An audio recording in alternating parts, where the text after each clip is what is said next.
Se você tem sua Bíblia, seu aplicativo, você pode abrir em Mateus capítulo 20. Vamos fazer uma pequena reflexão.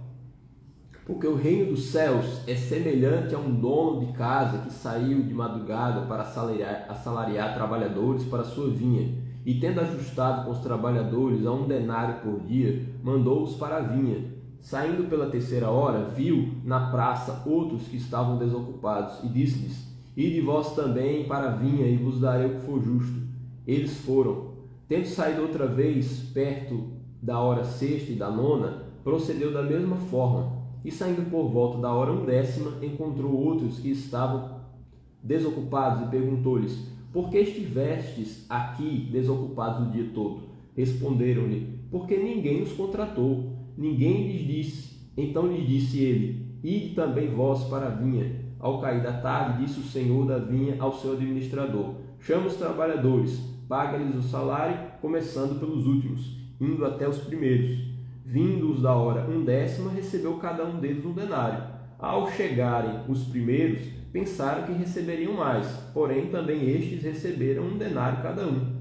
Mas, tendo recebido, murmuravam contra o dono da casa, dizendo: Estes últimos trabalharam apenas 1 hora, contudo os igualaste a nós, que suportamos a fadiga e o calor do dia. Mas o proprietário respondendo, disse a um deles: Amigo, não te faça injustiça, não combinaste comigo 1 denário? Toma o que é teu e vai-te, pois quero dar a este último tanto quanto a ti. Porventura não me é lícito fazer o que quero do que é meu? Ou são maus os teus olhos, porque eu sou bom? Esse texto, amigos e amigas, ele fala muito sobre o que é a graça de Deus, né? E como ela pode trazer um certo espanto, né, aos nossos olhos. Porque, tentando aqui fazer dando um resumo, né, da moral da história desse texto, fala de um homem que era proprietário de uma vinha, e aí saiu ele regimentando os trabalhadores para trabalhar nessa vinha. Alguns começaram desde o início do dia, porque o trabalho de um dia correspondia a 1 denário. Então ele combinou com aqueles trabalhadores para trabalhar o dia inteiro, e alguns que foram encontrados no meio do caminho, eles foram sendo, né, chamados para trabalhar, né, de acordo com, imaginava-se, com a porção, né, de trabalho dedicado àquele dia, né? E quando chegou no final, já no finalzinho da tarde, chamou aqueles que estavam ociosos e falou: Olha, vai lá na minha vinha, trabalha, porque eu darei o que for justo para vocês.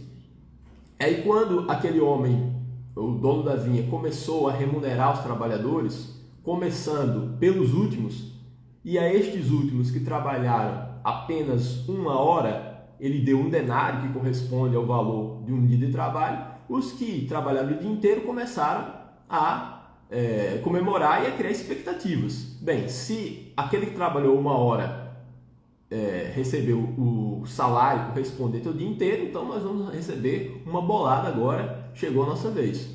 E naquele momento que eles receberam apenas, né, o que havia sido combinado, eles começaram a ficar ressentidos, né, com aquela situação.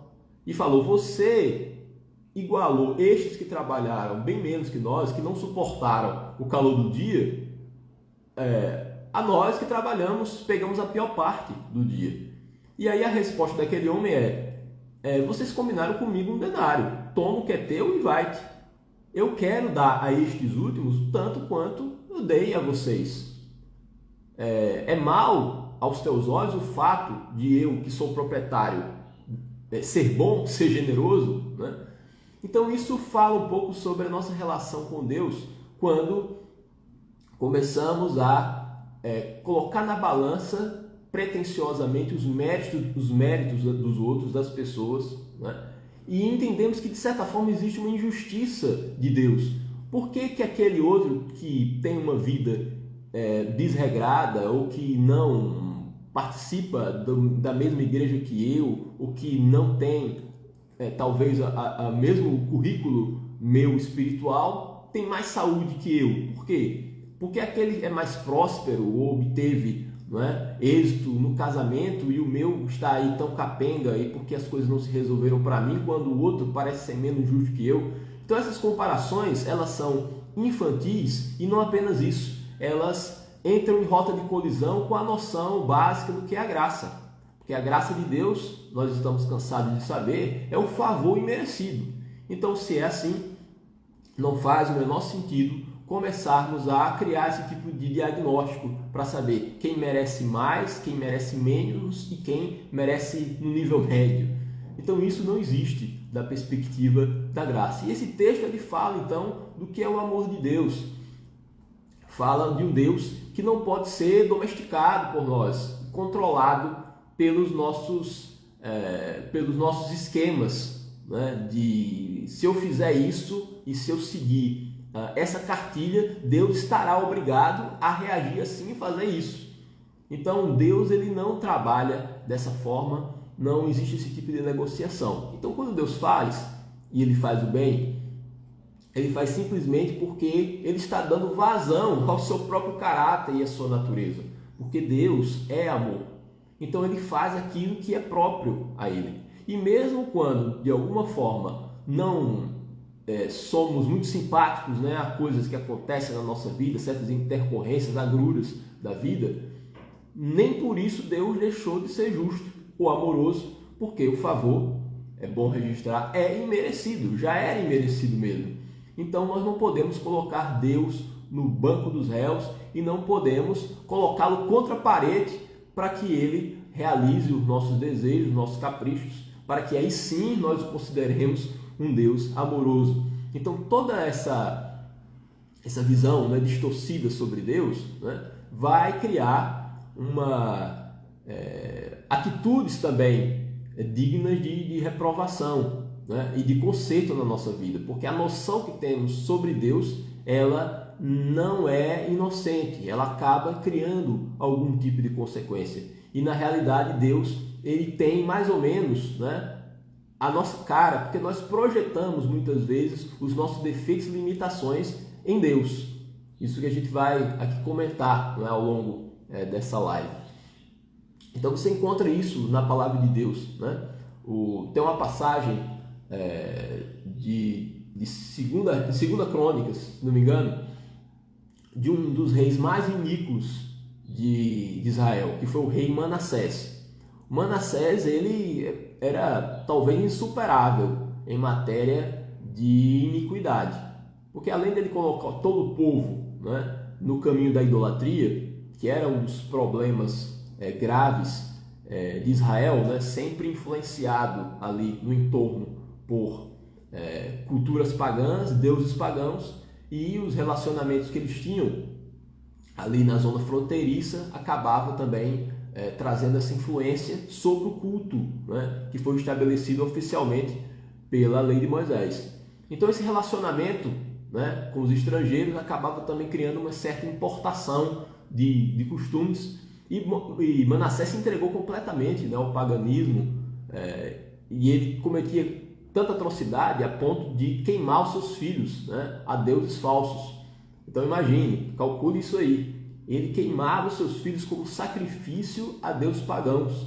Não é? Ele era necromante, ele era dado à feitiçaria, além de fazer todo o povo de Deus errar, porque ele era o rei. Né? Então, e o rei, naquele momento, ele tinha também uma função de condução espiritual do povo, né? De observância da lei de Moisés. Então, isso tudo criou um desarranjo, né, enorme ali em Israel.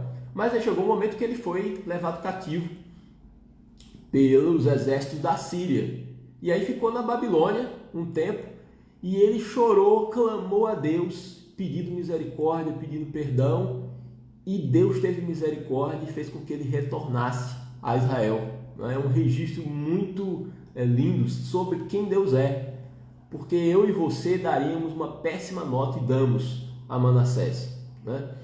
Do ponto de vista da lei e da Torá, né, era um homem completamente desviado da verdade, e não apenas contra ele, quanto a sua família, né? Diga-se de passagem, porque ele, como rei, ele também conduziu o povo ao erro. Quanta gente saiu do caminho, né, da exclusividade da adoração, né, dirigida somente a Deus, né, do monoteísmo, né, para a idolatria, para o politeísmo. Então o homem trouxe um estrago espiritual enorme, mas o Senhor, por sua misericórdia, o atendeu, né, enxugou as suas lágrimas, o consolou e o trouxe para Israel. Então é uma passagem que ilustra muito bem quem Deus é. E eu falo do Velho Testamento porque uma leitura mais apressada da Bíblia pode demonstrar, né, que o Deus de Israel e do Antigo Testamento, né, é um Deusão mais estressado aí, e que nele não existe a característica do amor, né, quando isso não é verdade. Você lê em várias passagens o quanto Deus é amoroso, misericordioso, né, e paciente com o povo. Veja, por exemplo, o texto em que Abraão recorre a Deus para que ele não destrua, né, Sodoma. É muito interessante a insistência dele. E Deus não acha, né, uma quantidade de justos, não acha nenhum justo, porque nenhum justo sequer, não há um justo sequer, diz a palavra de Deus. Né? Mas cada vez que ele ia a Deus, né, ele apelava ao que Deus é, porque Deus é misericórdia, Deus é amor. Então, Abraão, um homem que conhecia Deus, porque ele batia na porta de um Deus que podia reagir, né, com amor e com misericórdia a um povo que nada merecia. Então aí você já tem um ensaio muito importante sobre o que é a graça de Deus, que já se descortinava, né, diante dos olhos de Abraão, e por isso valia a pena ele buscar a Deus e pedir a compaixão de Deus sobre Sodoma, né, que é a cidade símbolo, né, da iniquidade, da maldade, né, da libertinagem, mas ainda assim Deus estava disposto e travou um diálogo, né, numa passagem muito interessante ali de Gênesis. Já Jonas, ele já tem uma característica diferente, a gente pode até colocar os dois em contraponto, porque enquanto Abraão é aquele que clama pelo povo para que Deus, né, não execute seu juízo e poupe o povo, Jonas ele vai no campo oposto. Ele é aquele que quer que Deus execute o seu juízo e não poupe o povo. Então são figuras do Antigo Testamento que encara ou tem uma noção de graça diferente, né, no coração. Porque Jonas sabia o quanto Deus era bondoso. Ele mesmo revela isso. Olha, eu sabia desde o início que o Senhor poderia perdoar esse povo. Por isso que eu de antemão já disse não para essa missão. Não valeria a pena ir para Nínive, porque se o povo começasse a clamar, o Senhor teria compaixão. E o interessante da postura de Jonas é isso, porque ele não queria que o seu status, né, de profeta, de homem de Deus que diz, em 40 dias Nínive será destruída, será subvertida, ele não queria que essa sua palavra fosse ultrapassada, né? Porque se Deus perdoasse, aí eu falar, e aí Jonas, a cidade não ia destruir? Olha, Deus não fez isso não. Então ele estava muito mais preocupado com o seu status de profeta, de homem de Deus, daquele que é portador da palavra de Deus, do que a compaixão pelo aquele povo, né? E o Senhor teve compaixão. No final ele fala, olha, não teria eu misericórdia, né, de 200 mil pessoas, fora, né, animais que existiam aqui nessa cidade, né? E Deus, pela sua compaixão, o poupou, porque Deus é amor e Ele faz isso hoje, né, também. Agora, essa nossa visão de Deus, né, ela precisa ser aprimorada, porque, como eu estava dizendo, nós projetamos muito das nossas limitações no próprio Deus. Então Deus ele ganha o formato, né, e a cara de quem crê. Então você pode ter perspectivas diferentes de Deus, né, por meio de uma projeção do que você é ali, né, nas escrituras sagradas. Só para dar um exemplo, você tem o Salmo 139, que é um salmo tão celebrado, que nós amamos, né, que fala sobre a onisciência de Deus. Ele conhece o nosso levantar, o nosso deitar. Se eu me esconder no mais profundo abismo, Deus estará comigo e a sua destra me acompanhará. É muito lindo. Mas no finalzinho, se você se recorda, o salmista pede a destruição do ímpio. Ele fala: tomara que Deus destrua logo o ímpio. E eu odeio aqueles que aborrecem a Deus, né? Então, esse fragmento do Salmo 139, né, ele já não tem harmonia com o Evangelho de Jesus Cristo. É claro, nós não temos nenhuma autorização para odiar quem quer que seja, mesmo aqueles que aborrecem a Deus, né? Nós não pedimos a morte do perverso, muito pelo contrário. O nosso ministério é um ministério de reconciliação. Então, nós que somos filhos, né, gerados pela verdade, pela palavra da verdade, somos filhos da paz, nós somos pacificadores. Então, nós não somos chamados como igreja para colocar lenha na fogueira. É o contrário, é impedir que a ira de Deus se manifeste contra as pessoas, intercedendo como Abraão fez, né? Jesus Cristo é aquele que, uma vez violentado, né, e supliciado, ele dizia: perdoe-lhes, eles não sabem o que fazem. Então esse é o nosso exemplo, porque não é raro encontrar certos cristãos que, quando vem alguém numa situação de pecado mais escancarado, vamos falar assim, né? Eu lembro que um tempo atrás teve um carro alegórico na Marquês de Sapucaí, no carnaval, que pegou fogo, não sei, se quebrou e a pessoa se machucou lá e tal. E isso já criou, não tem muito tempo não isso aí, já na época do smartphone. E aí já criou, não é, um frisson nas redes sociais. Eu não acompanho, mas eu leio também notícia e vejo o que acontece, né? E aí começou a se celebrar, né, a justiça divina contra o carnaval do Rio de Janeiro. Tá aí, ó, Deus pesando a mão, ou seja, é uma comemoração porque uma pessoa se machucou se machucou, acho que até gravemente na época, né? Então a gente não quer isso. Nós queremos o seguinte: que o pecador, aquele que esteja longe da presença de Deus, seja poupado até o momento que ele vá se converter e buscar a Deus, né? Nós não queremos essa execução da ira de Deus, nós queremos a manifestação da graça, né, do amor, que as pessoas sejam poupadas, né? Porque um pressuposto para conversão está vivo. Então nós não queremos a destruição do perverso. Parece uma coisa óbvia, né? Mas parece que isso ainda povoa, né, a mente, os sentimentos e os corações, né, de alguns cristãos, né? Quando se vê, por exemplo, noticiário policial, né? Então a gente não segue aquela máxima, aquela dádiva de que bandido bom é bandido morto. Não, o bandido bom é o que já deixou de ser, porque se converteu ao Senhor e recebeu um novo coração, um novo espírito.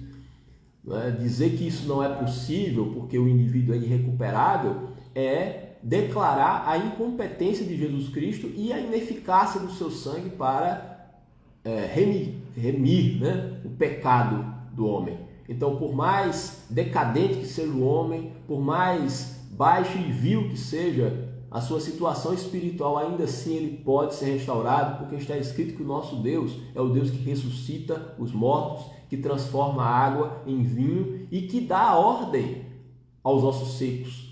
Ainda que seja um vale de ossos secos, o Senhor pode dizer: viva, e viverá. É assim que nós cremos.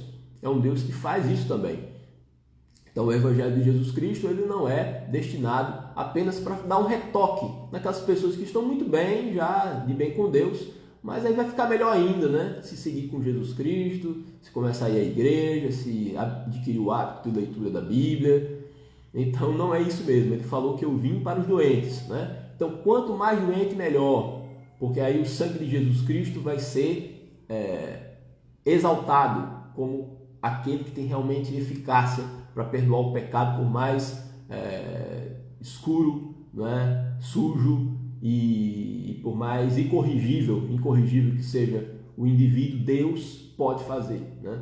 Então nós cremos nesse tipo de coisa que parece besteira para as pessoas, né? Que Deus transforma, que Deus muda a forma, que Ele é capaz de fazer esse transplante de coração e essa metamorfose em Cristo Jesus. Então nós cremos nisso.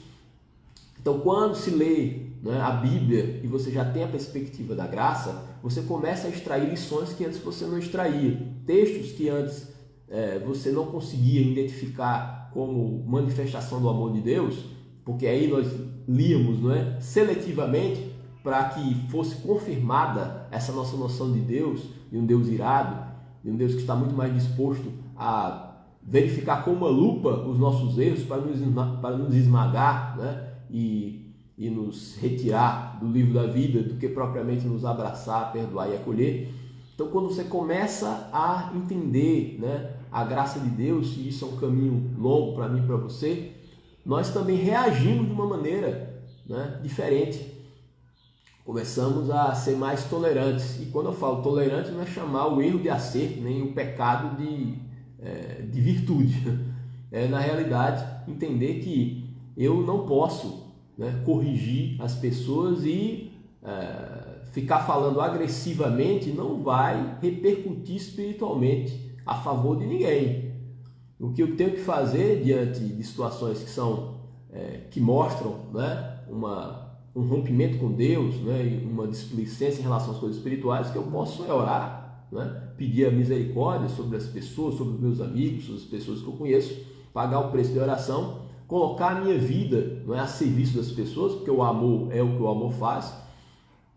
E se eventualmente, né, me der oportunidade e se me emprestar os seus ouvidos, eu vou falar enquanto me derem esse espaço, de falar sobre o Evangelho, de falar sobre o plano de Deus para a salvação, né? Enquanto isso não acontece, né, nós nos colocamos na posição de serviço, nos agachamos, se necessário, para lavar os pés, porque esse foi o exemplo de Jesus Cristo.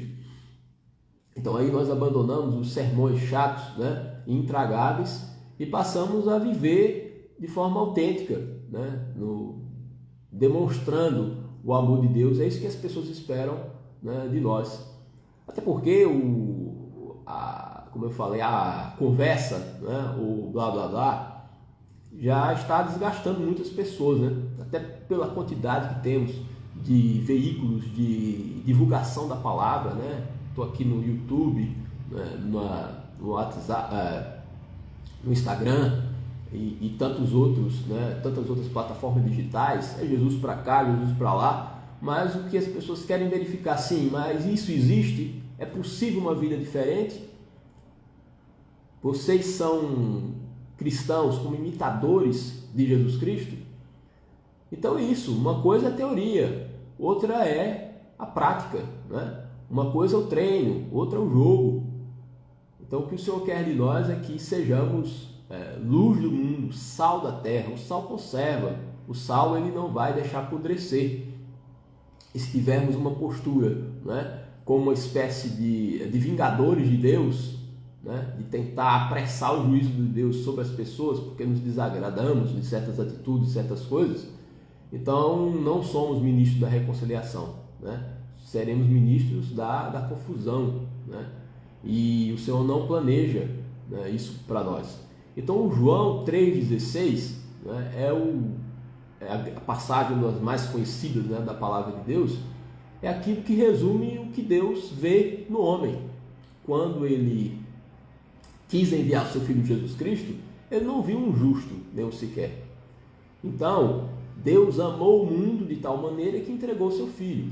Ele amou o mundo como? Quais eram as características do mundo? Era um mundo com pecador dentro, né? Era um mundo já deteriorado pelo pecado, né? Um mundo já mergulhado em trevas. Então ele amou o mundo, ou seja, a humanidade, do jeito que ela era e não do que ela deveria ser. Então o Senhor até projeta para o homem algo melhor e faz, porque o Espírito de Deus em nós vai sempre nos aperfeiçoar e nos indicar o caminho da luz.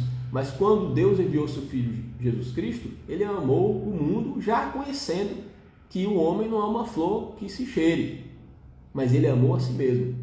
E por isso que nós chamamos de amor sacrificial. Está escrito em 1 Pedro que ele se entregou por nós, né? Ele é o cordeiro que foi imolado antes da fundação do mundo.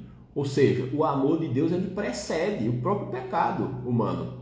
A disposição de Deus de perdoar perdoar e amar sacrificialmente, ela já existia antes da própria criação do mundo, antes que o homem surgisse, o que é uma indicação de que esse amor, né, e essa graça, ela não é algo circunstancial e atrelada a uma situação de rompimento ao homem, porque Deus já era assim, ele já tinha essa disposição de entregar o seu filho, e o próprio filho já se entregava, porque ele já dizia, né, que a sua vida ninguém a tira, ele espontaneamente a dá, ele voluntariamente, né, a deu por nós. Então ele viu, como está escrito em Isaías, o penoso sacrifício da sua alma, o penoso trabalho da sua alma, e ficou satisfeito, porque assim ele agregaria filhos e filhas para a glória de Deus.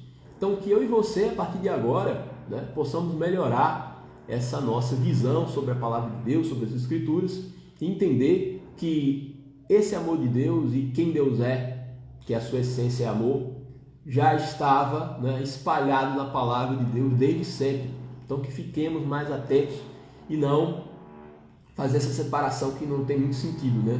O Deus irado e severo do Antigo Testamento e o Deus de Jesus Cristo, que é amor. Deus sempre foi amor, porque Ele é o mesmo ontem, hoje e será para sempre, em nome de Jesus.